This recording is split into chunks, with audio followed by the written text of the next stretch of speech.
Okay, hello. Welcome to episode 4 of Under the Hood. I'm Ed Ciarimboli. This is Corey Suda.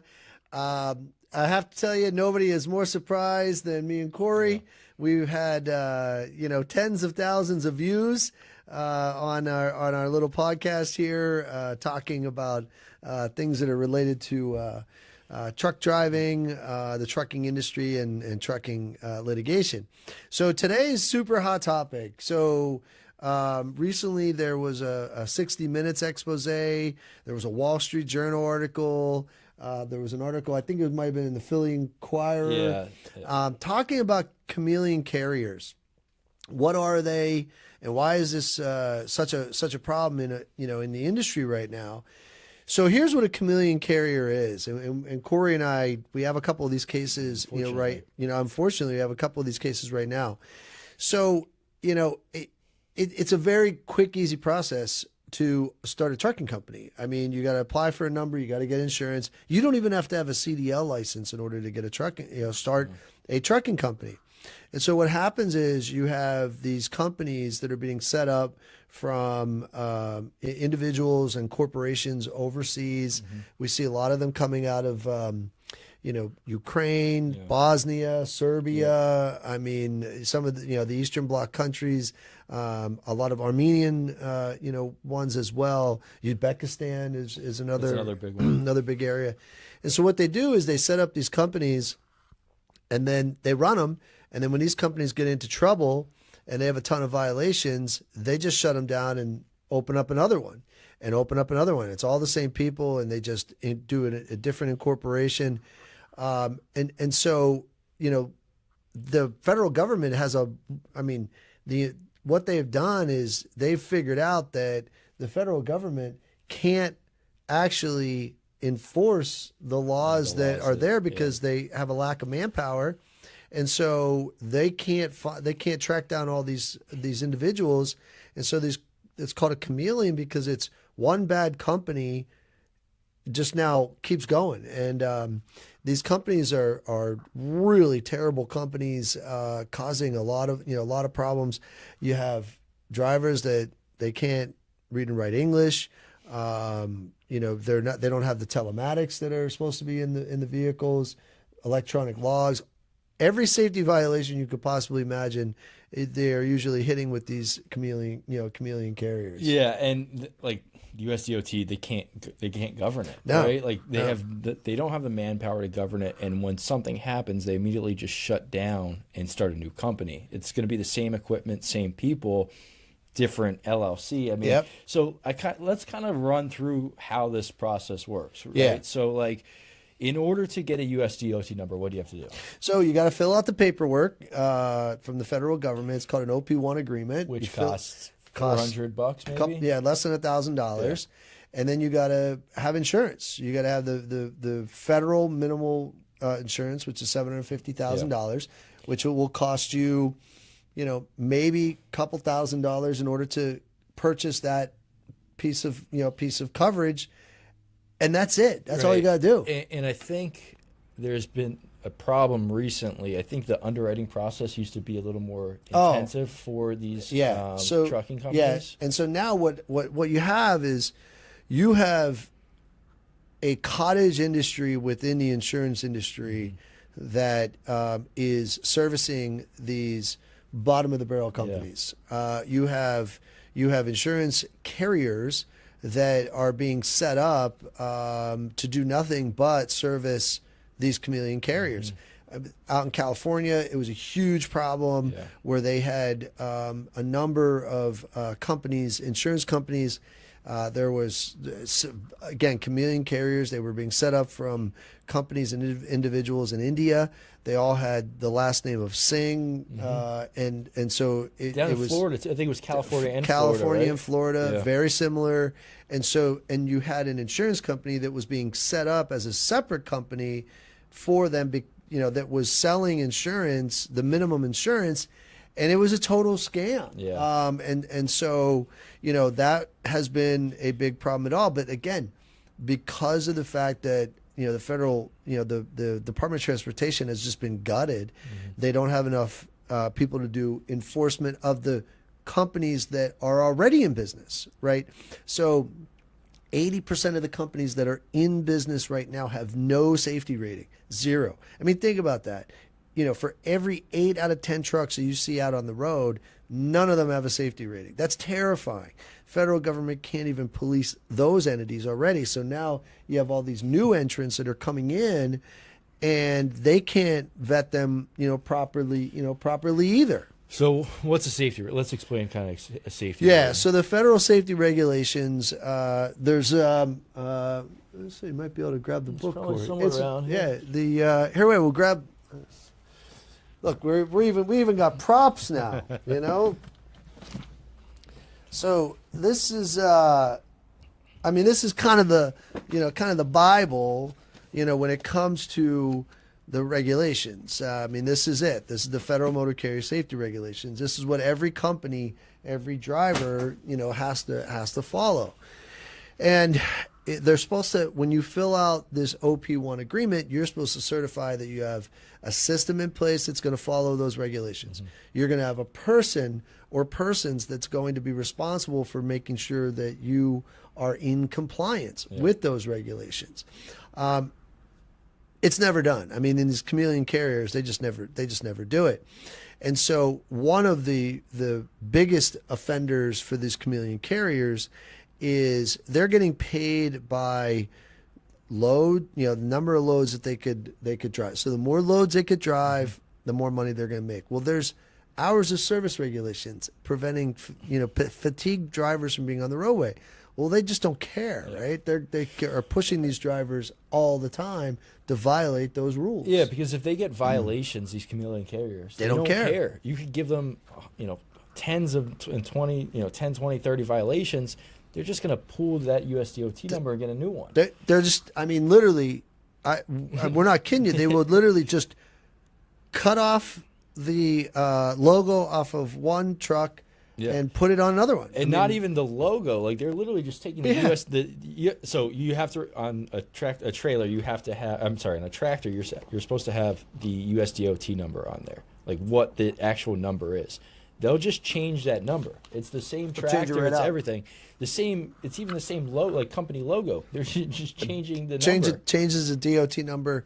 And so now why is this? Obviously that's such a problem from a pure safety standpoint. But now think about it from an industry standpoint, where you have a shipper who hires a broker to broker a load, and they broker it to one of these, one of these types of companies, and the shippers have no idea, right? The shippers have absolutely, they have no idea who's picking up the product. And so now when they come to pick up the product, the name on the truck is not matching the name on the bill of lading, and the shippers aren't doing anything about it, right? It's unbelievable. They want their product. They need the end recipient. They need their product to move from point A to point B, and now all of a sudden, Corey, if Corey is the shipper, that's who is shipping the merchandise or the property, and they hire Ed's Trucking Company, and now all of a sudden, Ed's Trucking Company doesn't pick up the load. It's Bill's Trucking Company. No, there's all kinds of red flags, right? There should be red flags. There should be red flags, and nobody's doing anything about it. And one of the scariest things right now is the fact that most of these drivers are non-domiciled. Mm-hmm. They're not U.S. citizens. They don't speak the language. And they don't care. They get in crashes. We have one right now that happened in Colorado, and the driver was an illegal immigrant driving for a company in California that had zero, not one, zero U.S. drivers. Zero. It was terrifying. Kills our client, spends time in a U.S. prison, and then gone, right? Never be seen again. Yeah. Never going to be seen again. We have another one in the state of Vermont where it was a Canadian, not a Canadian citizen. No, he's from India. He's from India. He has a Canadian visa and came into the state of Vermont and just decimated our client. Killed our client, destroyed this beautiful family.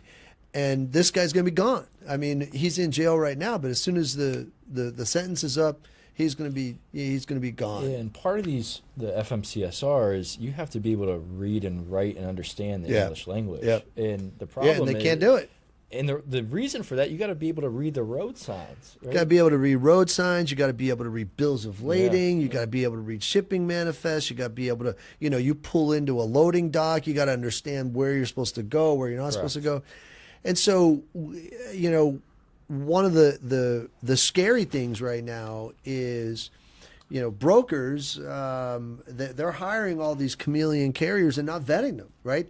And so now you have all these brokers out there hiring these chameleon carriers, and they're giving them the loads because the broker, if the load is supposed to cost $1,000 to move and you get a chameleon carrier that'll move it for $500, well, the broker makes more money. And so now, pending before this, Supreme Court, the brokers want immunity for all this. So they could hire companies that drivers that don't speak any English. No CDLs. No CDLs. Yeah. They have unsatisfactory safety scores or conditional safety scores. Those two things mean that the federal government has stepped in and determined they're bad carriers. They could do all of that, and there's no repercussion, whatsoever. Yeah, I mean, a broker in that scenario, if the brokers get what they want from the Supreme Court, they could hire me to transport a load. They could hire anybody. Right. I'm not kidding you. They could technically hire a 12-year-old. Yeah. Like a 12-year-old could get behind the wheel and no license, no nothing, and that's it. There's no recourse. They have no responsibility. So I mean, and they know this is not a mystery to the industry, right? So this chameleon carriers, I mean, it is a huge problem in the trucking industry right now. Huge problem. I mean, you don't have the Wall Street Journal, Philadelphia Inquirer, 60 Minutes, 60 Minutes, the state of California, the state of Florida. You don't have all these, everybody doing all these investigations if there's nothing to see, right?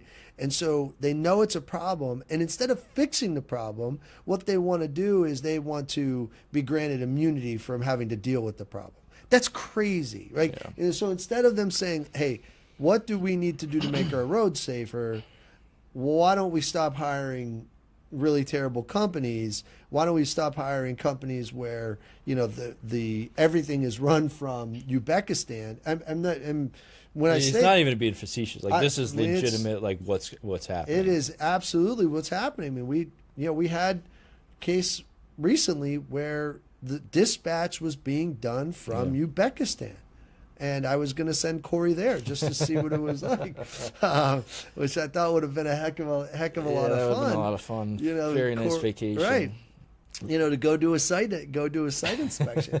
But these are the things that are, we're dealing with in the industry on a daily basis, and we're not, listen, there's a lot of really, really, really good trucking companies out there for sure that really take safety seriously, but there's a lot that don't. And even some of the drivers in these chameleon carriers could be good drivers, right? But they may not have the ability, like a lot of them may not be legal here, right? So they don't have the ability to actually run for a good carrier, right? Yep. And this is kind of the options that they're left with. It's not a good option, but it's they're trying to make ends meet. For their they're families, trying to listen. They're trying to they're trying to send money back for to their families. I mean, very few. I mean, listen, there are some really bad ones. I mean, the guy, the case in Colorado. I mean, awful. I mean, just horrible. The case in Vermont. I mean, the guy. I mean, he was sleeping. He was falling asleep.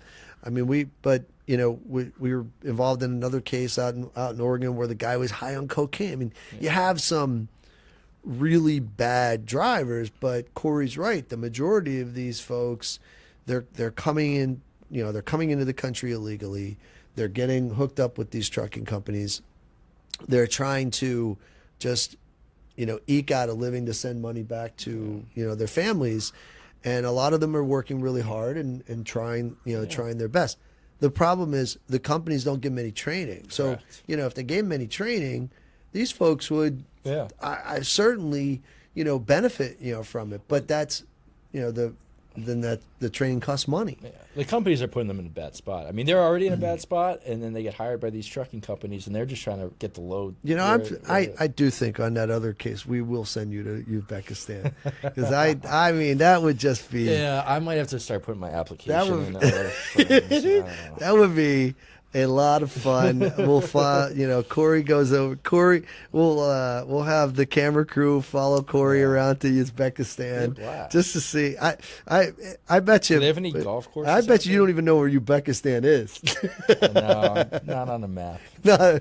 Somebody'd have to point it out. But these are some of the the real issues, and the terrifying thing is, when stuff like this happens, I mean, it just devastates families. I mean, absolutely devastates families. And then all of a sudden, they're now, you wipe out an entire family, and this trucking company has $750,000, and everybody else is saying, "Oh, we're not. Don't look at us. Don't look at us." Yeah. I mean, you know what? Hey, I'm sorry. I mean, that's that's the law, and that's what these chameleon carriers, that's what these foreign entities are now preying upon, is all of the lack of enforcement, the loopholes, the fact that they can start not only start sham trucking companies, basically start sham insurance companies, as well. And you can go online now and get, from these insurance companies, you could just fill out a form online and get insurance. Commercial policy. You just need a.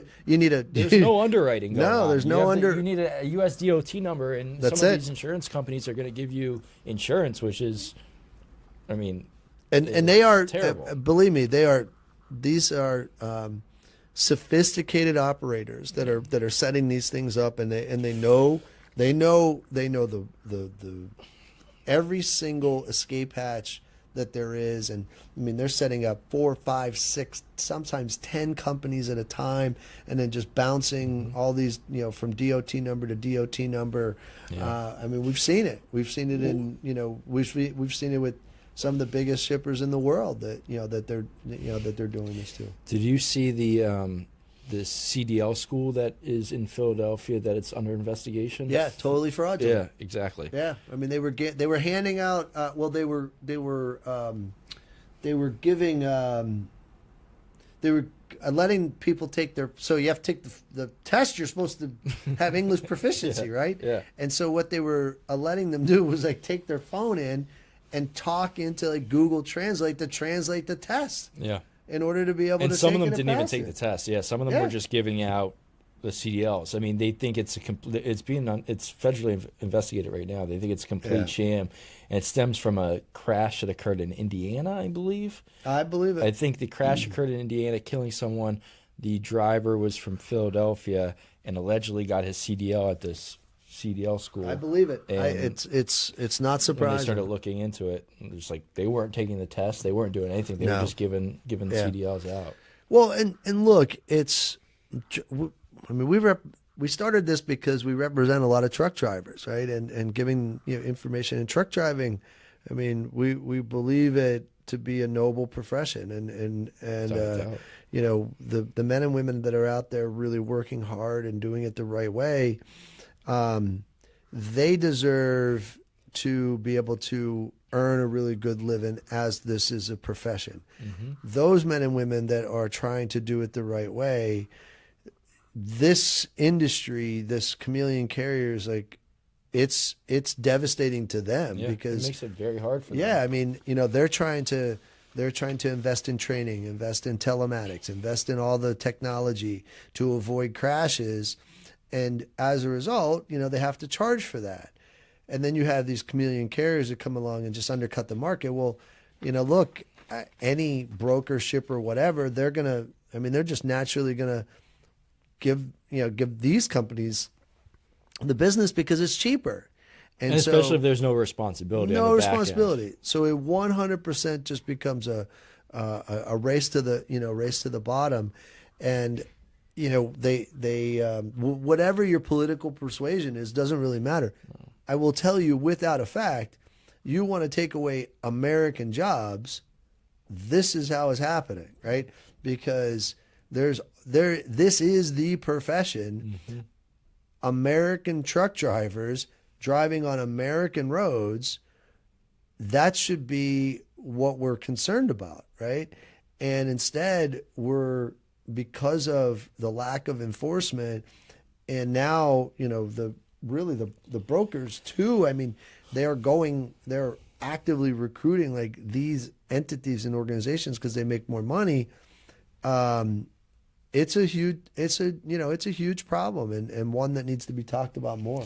Yeah, and for the truck drivers too that are doing it the right way and that are on the road nonstop, I mean, it's a danger to them as well. Oh my God, yeah, right? Like absolutely. they're the ones that have to be around these chameleon carrier truck drivers all the time on the road. I mean, if you're spending a lot of time, a lot of windshield time, yeah, you're going to run into these chameleon carriers and these people who are overworked, that can't read and write the English language and have no idea what they're doing behind a semi truck, and overworked, underpaid. They're being pushed to drive longer, drive faster. I mean, these chameleon carriers know how to fudge, electronic logging devices. I mean, the maintenance on these vehicles is terrible because if they get a maintenance violation, they don't care. Right? Because another thing they've been doing, they're not buying, these chameleon carriers aren't buying the tractor, right? They're leasing these tractors for minimal amounts of money. They're leasing the worst tractors out there just to get them to point A to point B. They don't care to keep up with the maintenance. No. And when Corey's talking about maintenance, I mean, your big companies or even small to mid-sized companies, I mean, what they're doing is, they gotta have tire programs, they gotta have brake programs, and doing it the right way. And now these chameleon carriers come along and it's, hey, listen, if it breaks, we'll just go get another one and move on to the next company and fix it themselves, maybe just whatever they could do to get this vehicle. They don't care. I mean, they will literally duct tape a DOT number onto a truck, and so we're seeing this more and more and more. And what is really frightening is if if the Supreme Court decides that brokers have immunity, I think very candidly this is going to become a bigger problem, not a smaller problem. 100%. I couldn't agree more with that. Because now what incentive, now you can set all these companies up, and it doesn't matter, if they have a safety record or not anymore. It doesn't matter if they, have been in business a day, a week, a month, or 50 years. Like it is going to be a race to the bottom to just find the cheapest company, cheapest driver. And unfortunately, they know it. I mean, these chameleon carriers, these foreign entities, they will prey upon the lack of oversight, in our system, and it's I think the amount of crashes will certainly increase, not decrease. It's a dangerous profession, and it's getting more dangerous for the motoring public. Yeah, it is. These chameleon carriers, it's a real slippery slope because you think, well, that's just a very it's very targeted, it's very specific, but it permeates the whole industry, right? I mean, it just does because they're out there bidding on loads, and they can bid a half. It's driving down the cost. It can drive down the cost of moving the goods, but it's only going to increase the cost of safety in the long run, because what good is it if you can move from point A to point B, but you're doing it in a reckless manner. So make no mistake either. Like, this isn't just like one or two. This is tens of thousands. Yes, this is a widespread, real issue that's going on right now. we're not just making this up. Like this No. is a significant issue that's happening right now. And it's more, I would say it's probably more significant in places that have major transportation arteries. 100%. You know, obviously Florida, California, Texas, huge problem in Texas. The Northeast, you know, obviously. Yeah, Philly's as become well. a real significant issue with it. You know, so the more places that you're having major, you know, transportation corridors, you're going to see more, you know, more of these, you know, issues and problems. And, you know, hopefully the industry itself recognizes that it is a problem and starts policing itself a little bit better on some of this stuff. And then, you know, also, you know, hopefully the court system will let the people who are facilitating these bad entities get on the roadway, let them be held accountable for their role in this. Because, you know, a lot of times, like, you know, these companies don't get matched up with shippers without a broker involved. Right. And, you know, now they just want to wash their hands of all this. And I think that's a real slippery slope. Yeah, no, completely agree. So Good today, talk. Today is a shorter episode, but I think this is something that we really wanted to talk about. That's really important, and it matters, and it's something that's in the news right now. So we want to talk about that with everyone next week or next month. Next month, we're gonna have a special guest. Yeah.